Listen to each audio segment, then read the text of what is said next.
Hello, welcome to Mike's Mets Podcast. I'm your host, Mike Pashota. Happy Friday to you. I'm sorry about the long period in between recording episodes. However, life comes at you fast, and sometimes you gotta deal with other stuff going on in your personal work life. So, we have returned now, and we're returning in particular to talk about the trade deadline. Most notably, the Mets beginning to trade off their assets. Such as they are. And the first casualty of this was David Robertson, closer David Robertson, who was unexpectedly conscripted into becoming the Mets closer after Edwin Diaz had his leg injury in the offseason. So the newly signed Robertson had to step into a role that he certainly had experience in, but was going to be put into the difficult position of trying to replicate or follow the historic season that Edwin Diaz had as the Mets closer. So Robertson, in spite of everything, came through in amazing fashion. He played or pitched rather excellent over the course of his time with the Mets in 40 appearances. He had 14 saves, struck out 48 batters in 44 innings pitched, only allowed 13 walks. Across the board, had good numbers, even though his strikeout rate was a little lower than his normal for his career. He still played very well. I really can't say anything bad about Robertson, other than there were occasionally situations where he did blow saves, but for the most part, he stepped into a really impossible situation and made the best of it, and was by far the Mets' best reliever this year. So they will certainly miss him. At the back of the bullpen, the expectation is that Adam Ottavino is going to step into the closer role for the Mets going forward, and that is what it is. They certainly don't have a lot of better options in the bullpen at the moment, but I think we can say with some confidence that Adam Ottavino should be at least decent over the course of the next half of the season. The trade pretty much signals the Mets going forward are not going to be pursuing anything in terms of a major trade or anything that's going to involve a player to acquire something in the range of a not Shohei Ohtani, but a level player, a guy that they really need to acquire who's going to help the team. That's probably not going to be in the offing. I can't expect anything like that happening, particularly with the Robertson trade being made. So we can expect the Mets are going to continue to be selling at the deadline. We can probably expect veterans like Mark Hanna, possibly Carlos Carrasco being on the market as well. I don't expect any of the other younger Met players like Pete Alonso, Jeff McNeil are going to be traded. But the veterans are certainly, particularly the ones who are on short-term deals, who have little time to go, are going to be traded. There's a lot of chatter also involving Justin Verlander and Max Scherzer. The expectation is that Scherzer's probably going to stay, but that Verlander might be on the market. Verlander has made it pretty clear that he isn't really interested in accepting a trade, and Scherzer does have a no-trade clause, so there's a possibility that neither of the Mets' aces, so to speak, might be traded at all. And we'll see if they are really in a position where they could actually trade the two of them. The Mets pulled off a win last night against the Washington Nationals. It was not a good win, but it involved another good pitching performance from Kodai Senga. Again, this was against the Washington Nationals, so not that much to say about it, but it was good to see. Mets have been mostly winning games for the most part in the month of July. It's largely been a situation where the Mets have not been able to get on the right track, and the fact that they have a winning record in July for the most part is at least somewhat encouraging. However, as we can see, the management just really doesn't have any real choice in the matter at this point. The team has never really gotten onto a winning mentality since the beginning of the year, and there's just been a lot of underwhelming play from really all facets of their team. So the decision to trade pretty easy, I think, for management. The return for the Robertson trade, which I should mention, he's now going to division rival the Miami Marlins. Marlins are gearing up for a playoff appearance and are going to try and make a run. They need a reliable reliever in the back of their bullpen, so they went out and acquired Robertson. And they acquire him for two prospects, neither of whom you could say are like game changers. This is not like they were dealing Max Mayer, the top prospect in the Marlins farm system. However, they did acquire two solid players with the potential of one of them being pretty enormous. So I'll talk first about Ronald Hernandez, who was the catching prospect acquired. Hernandez is 19 years old. He'll turn 20 later this year. He is, I think, largely viewed as a pretty solid prospect. He potentially could be a guy who could be a starter somewhere, probably not with the Mets, but has the potential also to be maybe a backup for Francisco Alvarez at some point if he continues his stretch. But again, he's only 19. He still is a number of years away, with the projection probably being that he's not going to be seeing any major league service time until maybe 2026. So 3 years in the future. The other one acquisition was Marco Vargas. And Vargas, arguably the more intriguing of the two. He has played very well in the minor leagues thus far.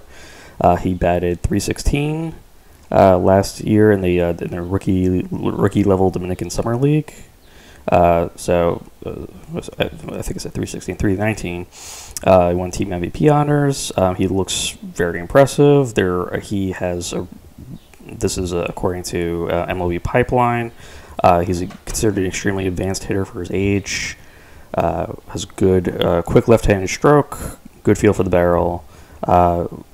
With adding on more muscle, it could help him produce 15, 20 home runs per season once he turns on and pulls more pitches.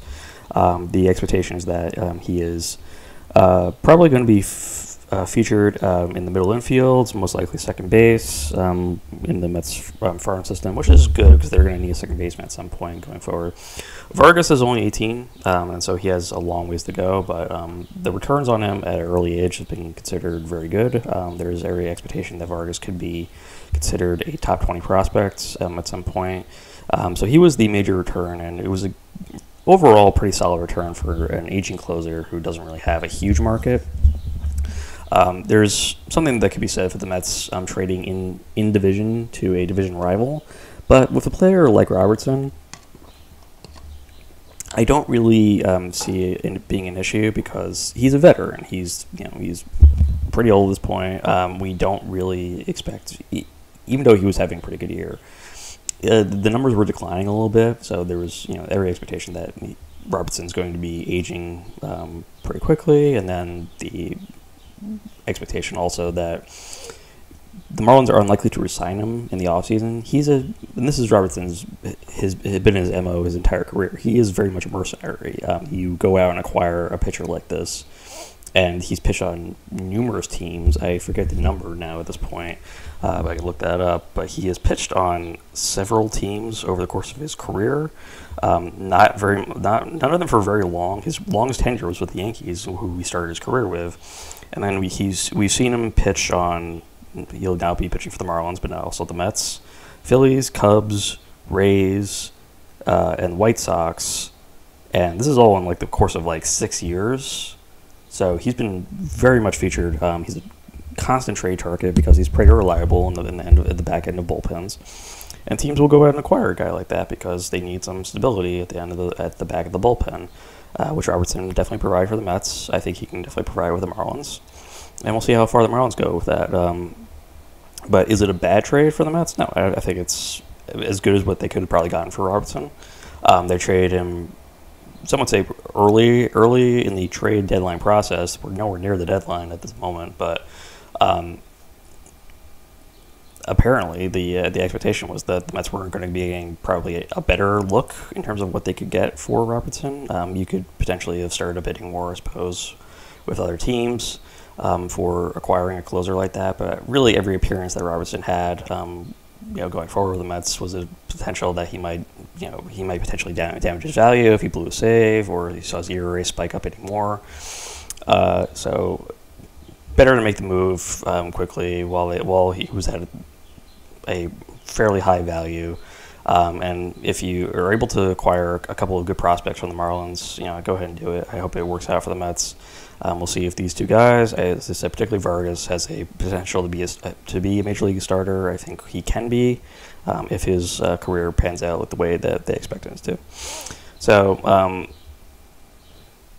let's move on now, and I wanted to talk about, because of all the talk about the trade deadline and Mets maybe going out and getting somebody or maybe trading somebody, it made me curious about what was the best trade acquisitions at the midseason for the New York Mets in their franchise history. And truthfully, it's a really short list. There are not many trade acquisitions that Mets have made midseason. It's not something they do. It's weird because there's been some very high-profile ones, which we'll talk about in the list I'm about to give you, but it's generally they do all of their work in the off season. That's usually where they make their blockbuster trades or their blockbuster signings. And the midseason trade, it's not really a thing that the Mets have particularly done that much. So to the most part, I really couldn't even find that many people, and I had to limit this to a top 5 with a couple of honorable mentions. So we'll start with my first honorable mention, which is going to be Don Clendenon, who the Mets had acquired in 1969, most notably during the Miracle Mets 1969 season. Clendenon had been acquired for 4 players, none of them of note. I won't go into naming them, but Clendenon was a veteran of, let's say, considered well-respected veteran who played with the Pittsburgh Pirates for a number of years, but happened to be on the Montreal Expos at the time that the Mets had acquired him. They traded him, and the acquisition of Clendenon gave them a veteran power hitter, a guy that they could easily plop into their lineup along with Cleon Jones and Tommy Agee, and it really did kind of change the Mets' structure of their lineup going forward. So that they went on that torrid stretch after the acquisition of Clendenon. Did change a lot of things for them. It did, I think, a lot of good for the Mets in general in that season. And Clendenon would be a fixture on the Mets lineup for the next couple of seasons, particularly 1970, where he played terrific. It's kind of a lost season in terms of the Mets because 1970 was so disappointing after the Mets had won the World Series. The following year, they only won 83 games. A big part of that being problems with the lineup, that they weren't able to get anything going with guys like Cleon Jones, who played much worse that year. But Clendenon was excellent that following season in 1970. Hit 22 home runs, had 97 RBIs, batted .288. I mean, great performance from him across the board, and that 1970 team never really got out of first gear, unfortunately. But Clendenon was a positive acquisition for the Mets. Again, not that many in the course of the franchise history, so I would definitely consider that a close honorable mention for one of the top acquisitions, midseason acquisitions of the New York Mets franchise. Moving on, our second and last honorable mention is going to be Ray Knight, who the Mets had acquired in 1984 for 3 players. I'm not going to go into their names, but Knight had happened to be playing with the Houston Astros at the time. Much like Clendenon, he was not playing particularly well with the Astros when the Mets had acquired him. He was batting .300, but Ray Knight's a curious player because he was a third baseman with some decent pop, but could never really seem to hit any home runs. And because of this, his career has never really been looked on very fondly by really Met fans for the most part. He came to the Mets, played decently, but had really kind of fallen off. In 1985, looked really bad for them. It was batting .218. 6 home runs, 36 RBIs. He seemed to be being replaced with Howard Johnson, who would, of course, become one of the Mets' greatest players. But Knight was the veteran in question. Veterans, in the minds of Davey Johnson, the Mets manager at the time, were potentially a bigger focus. He wanted to give Knight a chance to play and potentially come back and be a bigger part of that 86 team. So in the offseason, Ray Knight would come back after the 85-86 offseason in great shape, hit much better that season, batted .298, 11 home runs, 76 RBIs, was a big piece of that lineup, even though he was really more of a lower piece in the lower tier of the lineup, usually batting 6th or 7th on that 86 team. Nonetheless, he was an important piece, particularly in the offseason, most notably in the World Series. He has the World Series MVP for 1986 because of his performance in those 6th and 7th games where he came up with crucial base hits. And, of course, in Game 7, his exploits we don't really need to go into, but Rene was a huge piece of that Mets postseason puzzle. And really has to be considered one of the best Mets acquisitions of all time. So those are our honorable mentions. Number 5 is going to be Frank Viola. And the Mets acquired Viola in 1989.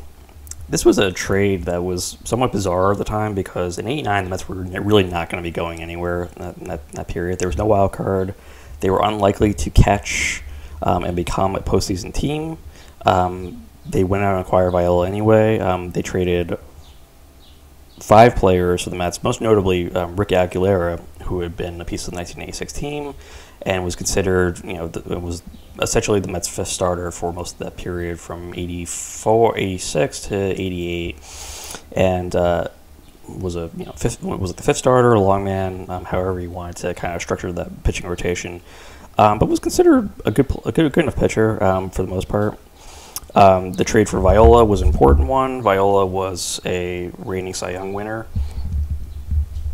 who had captured the Cy Young in 1988 after an amazing season where he won 24 games and was not pitching particularly well with Minnesota the following year, and the Mets saw it as a chance to potentially capitalize and really refocus their rotation. Viola would notably not really do that much in 89, but 1990, the following year, Viola was an important piece. He would become an all-star and was one of the last Met 20-game winners. Him and R.A. Dickey have the notable the notoriety of being the Mets' last 2 20-game winners his career with the Mets was overall pretty good. Obviously, his performance in 1990, he would finish 3rd in Cy Young voting, pitched 249 innings that year. The following year, 1991, he would be an all-star again, but the wheels were starting to come off at that point for Viola, who would throw a lot of innings, and his decline would come pretty fast. He was gone from the Mets after 91, and then was bounced around on a few teams, mostly on the Boston Red Sox, before finally calling it a career after 1996. So Viola was overall a very good acquisition for the Mets. Again, not that many notable acquisitions. Most notably, he was a New York boy. He was grew up in Hempstead and played for East Meadow High School, so was a Long Island native. And his coming back to coming to the Mets after that many years was a good story for the most part. I think Viola did a great job, and in terms of important pitching acquisitions for the Mets, he's one of the best. You could say he is the best pitching acquisition the Mets have ever made in the midseason. Because you're not going to really see that many other pitchers. There's going to be one we'll go into next, and that is Zach Wheeler, and he comes in number 4. I chose Wheeler because the trade that was Mets trading their star center fielder Carlos Beltran, who was in the final year of his contract in 2011. Beltran was expected to be a free agent. There was also the expectation that Beltran was unlikely to resign with the Mets. And because of the Mets' financial difficulties at the time, it made it imperative for them to trade Wheeler off. Notably, Wheeler was a huge prospect for the San Francisco Giants and was considered one of the considered untouchable prospects. However, they made Wheeler in a straight up 1-for-1. We will acquire Carlos Beltran for the remainder of the 2011 season. You can have this pitching prospect who was very much earmarked to be one of the top pitchers in baseball for the next few years. Wheeler had huge value. He was a major prospect, and when the Mets had acquired him, it was a huge deal. He was expected to be a guy who was going to be at the top of the rotation for the Mets for the number of years to come. It was a great trade for the Mets. Beltran would finish out the rest of the year for the Giants. However, the Giants would not be able to re-sign him. They ultimately did not win the World Series that year. Nothing really happened with the Giants, and was widely lambasted as a terrible trade for the Giants, but a great trade for the Mets. Beltran would ultimately sign with the New York Yankees after that, and then that was it. So Zach Wheeler would pitch for the Mets for the next few years. Had his trouble sort of rounding into the pitcher that we knew he could eventually become. And for the most part was, you would say fine for the most part. In 5 years, he was 44-38, had a 3.77 ERA, 726 strikeouts and 749 innings. These are like good numbers, not great, but good. His best performance probably coming in 2018 when he was 12-7 with a 3.31 ERA, had struck out 179 batters in 182 innings. And it seemed like there were flashes, and his performances in 2018, 2019, while uneven, you saw the flashes of him being, okay, this guy could actually be a huge piece for the Mets going forward. Unfortunately, this happened still during the period where unfortunately Steve Cohen had not taken over as the Mets owner, and we were still dealing with the Wilpons as the ownership for the Mets. They saw Wheeler as somebody that they could not possibly re-sign because he was going to want a lot of money. He would sign with division rival the Philadelphia Phillies, and for the next 4 years has pitched at a standing level. Even in 2023, where his performance has not been quite as great, he's been a consistent Cy Young threat every year, to the point that in 2022, I was shocked that this guy didn't get a single Cy Young vote. He was out for a good portion of the year, but in 26 starts, he was 12-7, had 2.82 ERA. Struck out 163 back. I mean, this guy was absolutely outstanding, and he's done a great job for the Phillies. It's hurt to see, particularly because his contract, in comparison to some of the exorbitant salaries that we've seen other pitchers get who haven't pitched anywhere near as well for the Mets, his contract was not that huge when the Phillies picked him up. It was a 5-year, $118 million contract. This would be chump change to Steve Cohen. Cohen would make that move at any period of time to sign that guy. The Wilpons saw it as something that they just could not possibly do because they were the worst owners of all time.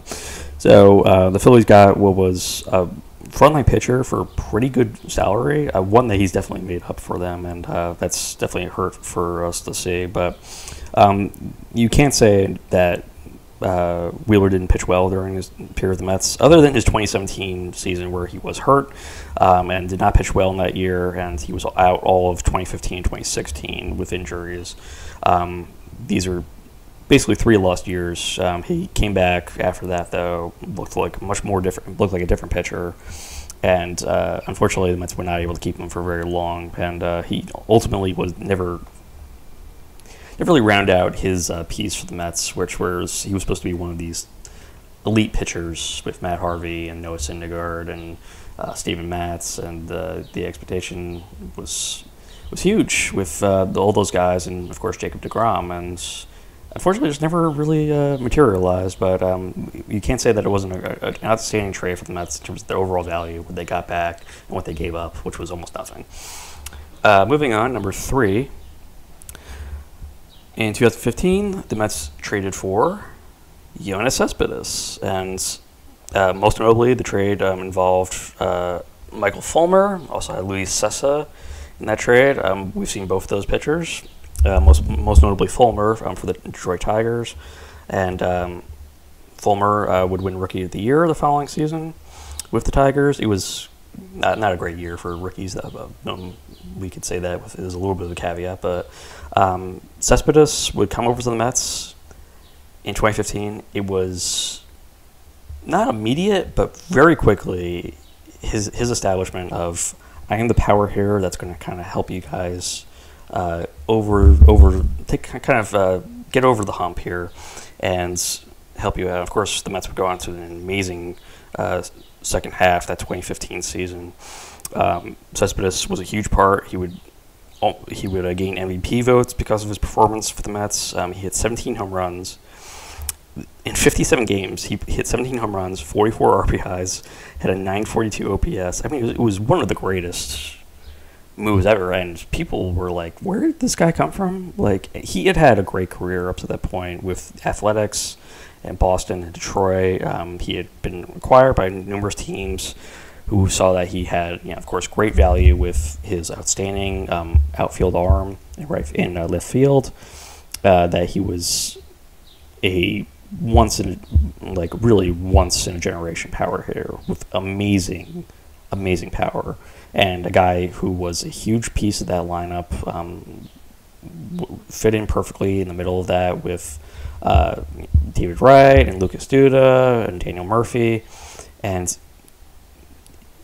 there's really no understanding. Without Cespedes, I don't know if that team makes the World Series. His performance in the postseason was not that great, but his lead up going into that with the regular season and how important he was in terms of getting the Mets to that period was amazing. The trade, well, of course, costing them Fulmer, was not something that the Mets really thought they needed at the time. Fulmer was kind of considered a bonus, really, that they had this other good pitching prospects who could potentially be a rotation piece going forward, but one who the Mets did not feel that they needed because they felt like they had an excess amount of pitchers at that moment. So they would trade him off. Cespedes was supposed to be a free agent after that, and shockingly re-signed with the Mets. No one thought the Wilpons were actually going to be able to get that done, but they were able to re-sign Cespedes. People were ecstatic. They thought, yes, we have this outstanding power hitter who was who was turning 30. He had plenty of years left with his career for them, and that this was going to be a great acquisition. In 2016, he would hit 31 home runs. Bat 280 was a good piece for that team. They made the postseason again. After that, however, the injuries and controversy would start with Cespedes. Of course, we're not going to go into too much of it, but he would have a number of leg injuries over the course of the next few years, and then famously try to sort of pull one on the Mets. I won't go into the whole injury, the fake injury, or the misexplanation of the injury with Cespedes, other than it was probably one of the most ridiculous periods of time to be a Met fan. And so you're watching it, you're like, this is actually happening to the Mets at this time with this guy who's supposed to be one of their star players and who could just never seem to get on the field anymore. And that was a tough thing to watch. But that year and a half of Cespedes was an amazing thing, particularly 2015. There's really no way to argue that he wasn't an incredible acquisition for the Mets that made huge dividends. He made an immediate impact for that team, and in 2015. And I finally look back on that period where it seemed like every time he came up, he was hitting a home run. He was must-watch TV for the Mets. You had to stay and watch Cespedes at bat because he might just hit another home run. And he kind of changed that culture a lot. I mean, things were changing a lot for the Mets in 2015, in the midseason. They made a lot of trades. The Cespedes trade was a huge one. And I haven't even talked about yet that the Cespedes trade was their backup plan. The original trade was, of course, as everyone will remember, for Carlos Gomez and trading Wilmer Flores for him. And the trade never went through. Gomez would turn out to be hurt. The Flores thing of Flores crying on field where he thought he was going to be traded was an amazing moment. Everybody rallied around Flores, who was underperforming in the first half of the season. The rallying around him seemed to have this huge impact. Flores would play great over the course of the rest of that season. So that was just sort of another impact of that trade. Was all of a sudden the Mets, they got their shortstop playing at a rate that they really needed him to play. Moving on, number 2, and these are going to be the hotly debated number 1 and 2. What was the best trade in Mets midseason trade deadline history? So number 2, this was really difficult. I put Keith Hernandez at number 2. Hernandez in 1983 was traded by the Mets for Neil Allen and Rick Ownby. Allen would be a reliever for the Cardinals. I'm sorry, Hernandez was on the Cardinals at the time, was a former MVP in 1979, was considered one of the best first basemen in baseball, if not the best first baseman in baseball. There was a lot of debate as to whether he or Mattingly was the superior defensive player. Mattingly was widely considered the better offensive player, but Hernandez was, in his own right, an outstanding hitter, a guy who consistently hit 300, had double-digit home run power, could steal a base if he needed to, and, of course, was an amazing defender. It really was this eye-popping acquisition by the Mets in '83. Hernandez was considered a top-tier player in baseball at the time, and the Mets were a very bad franchise in 1983. The Cardinals trading this star player who had admittedly a lot of personal issues and a lot of controversy off the field, but was considered one of the best players on the field. The trade for him kind of signaled a change for the Mets in 1883. His acquisition gave the Mets a sense of actual, we have a guy now, we have this star player, and we have a lot of young stars coming up, like Darryl Strawberry and Dwight Gooden, and Hernandez was the piece that kind of started everything going for the Mets. Of course, Gary Carter would join him later on. Hernandez would be named co-captain of the Mets with Carter. Was one of the last captains in Met franchise and one of the only captains in Met franchise, along with John Franco and David Wright, him and Carter.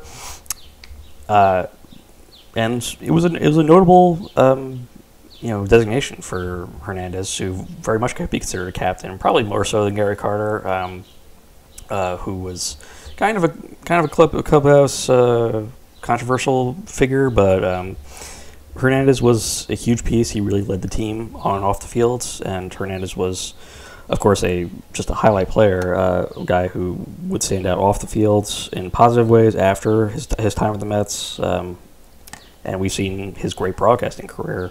It was an amazing acquisition, and truly, if the Mets don't trade for him, we don't have Keith Hernandez giving us great color commentary for the last 20 years.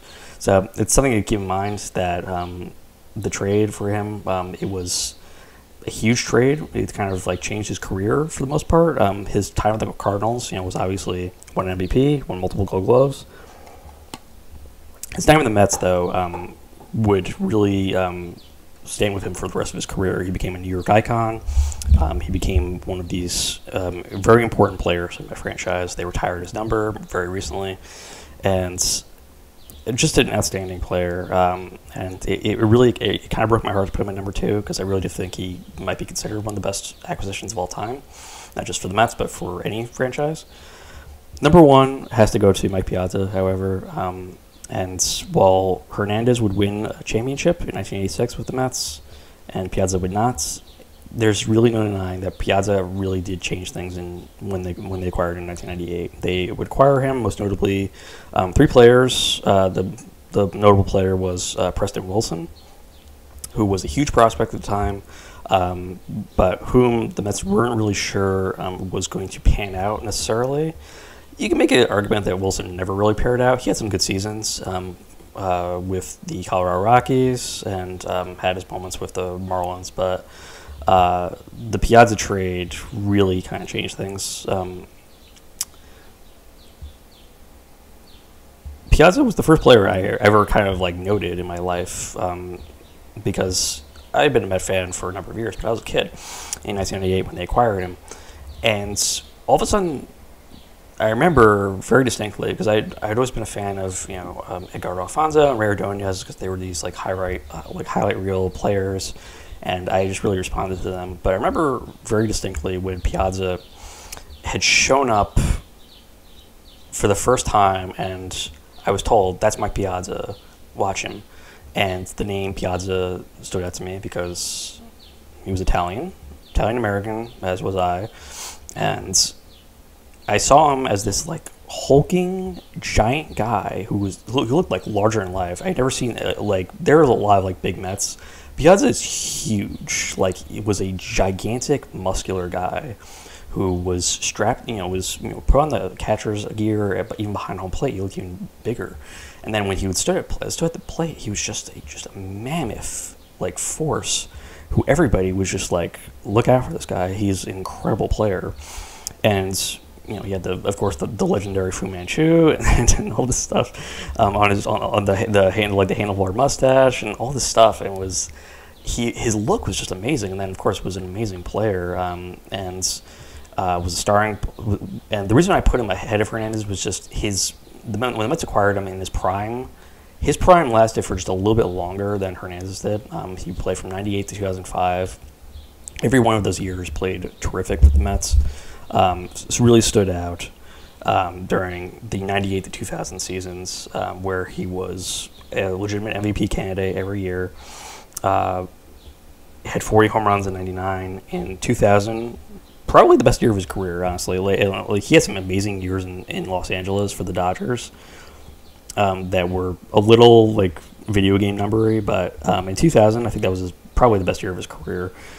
He batted .324, had a 10-12 OPS, 38 home runs, 113 RBIs, and this was a guy that, like, if he wasn't a catcher, probably would have broken the Mets home run record, which at the time was still 41 by Todd Hundley. But it was one of those things, like, if that guy was playing every day, like was like playing like 155 games a season, he would have hit like 45 home runs a year. But unfortunately, just because of the position that he played, he could just never really get into that many games, and because of that, was limited to 38 home runs that year. He probably would have hit because he was an amazing player.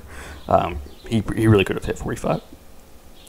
And I stopped saying, I did '98 to 2000. Like for the next few years, he would also have outstanding performances. He obviously declined heavily by the time he reached near the end of his career. In 04 and 05, he was still an all-star, but his power had was very limited at that moment. His trade really did signal something, that the Mets were ready to contend again in '98. He was, along with Pudge Rodriguez, considered the best catcher in baseball, and there was nobody who could argue that he was the #1 offensive player at his position during that period of time in the 1990s and the early 2000s. He was #1 with a bullet. You were always going to slot in Piazza as an all-star. And those kind of players for the Mets, very rare. Hernandez was was arguably considered the best player at his position, made numerous all-star teams, of course, but Piazza was a really once-in-a-lifetime player for his position. Very few offensive catchers ever emerge like Piazza, who are just easy #4, #3 hitters, who you say, yeah, that guy's going to be you have to watch this guy. And he was must-watch TV, like Cespedes before him. And it's probably a little bit of recency bias on my end also, that I rank Piazza as a bigger acquisition for the Mets, but just because the Mets never won a World Series with Piazza, but he really was this incredible acquisition for the Mets at the time, and it's one that really still signals it was the best trade the Mets ever made, at least in my opinion. I really can't say that Hernandez's trade was better, even though ultimately the long-term goals worked out better for the Mets with the trade for Hernandez in terms of a franchise. But he really did change things in an enormous way. I really love looking back at that trade and what the Mets got for him, which was relatively pretty good. I mean, Wilson was a huge prospect, but they didn't give up that much for Piazza, who was, as I said, a generational player, a guy who was going to change the game for the Mets, and immediately slotted into that lineup perfectly. And I love looking back at those years in '98 to 2000, '99, 2000, 2001. Where Piazza was in his prime, and there was this constant source of power for the Mets, and you loved watching games with Piazza. He was just a guy who was going to change things and had the potential to change things, and ultimately never won a World Series. It's unfortunate, but I can't help but look back very fondly with the time the Mets had with Piazza. Thank you for listening to Mike's Mets Podcast. Please be sure to follow us on Spotify and subscribe to our YouTube channel as well. Finally, please also follow the podcast Twitter, which is Mike's Mets Pod, all one word. Appreciate your time and have a wonderful rest of your day or evening. Let's go, Mets.